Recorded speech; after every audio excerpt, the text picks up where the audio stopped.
এই অঙ্কে বলা হয়েছে দুটি সংখ্যার যোগফল ও গুণফল যথাক্রমে 12 ও 35। সংখ্যা দুটির অনন্যকে যোগফল হলো।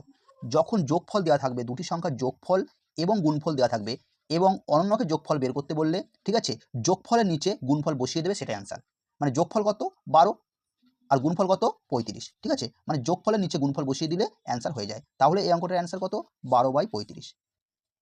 এবং আমি যদি এই অঙ্কটা একটু ডিটেলসে করি তাহলে কীভাবে করা যেতে পারে দেখো। দুটি সংখ্যার যোগফল, সংখ্যা দুটি আমি ধরলাম এক্স আর ওয়াই, ঠিক আছে। এই দুটি সংখ্যার যোগফল বলা হয়েছে কত? 12। আর গুণফল মানে এক্স আর ওয়াই, এক্স গুণিত ওয়াই মানে এক্স ওয়াই, এদের গুণফল বলা হয়েছে 35। ওকে, এরপর বলা হয়েছে অনন্যকে যোগফল। দেখো, এক্স এর অনন্য যখন বের করব তখন একের নিচে এক্সটা বসিয়ে দেবে, এটা অনন্য হয়ে গেল। যোগ ওয়াইয়ের অনন্য কী হবে? একের নিচে ওয়াই বসিয়ে দেবে। কেমন? তাহলে দেখো এদের লসাগু কত? X Y. এক্স এক্স চলে গেলে কি থাকে? এক্স এক্স চলে গেলে ওয়াই পড়ে থাকে। ওয়াই ওয়াই চলে গেলে কি পড়ে থাকে? এক্স। তাহলে এক্স প্লাস ওয়াই মান কত? 12। এখানে 12 বসাও। আর এক্স গুণিত ওয়াই কত? 35। তাহলে 12/35 হলো। তাহলে এতটা করার দরকার নেই। যখনই দুটি সংখ্যার যোগফল গুণফল দেওয়া থাকবে এবং অনন্যকে যোগফল বের করতে বলবে, তখন যোগফলের নিচে গুণফল বসিয়ে দেবে।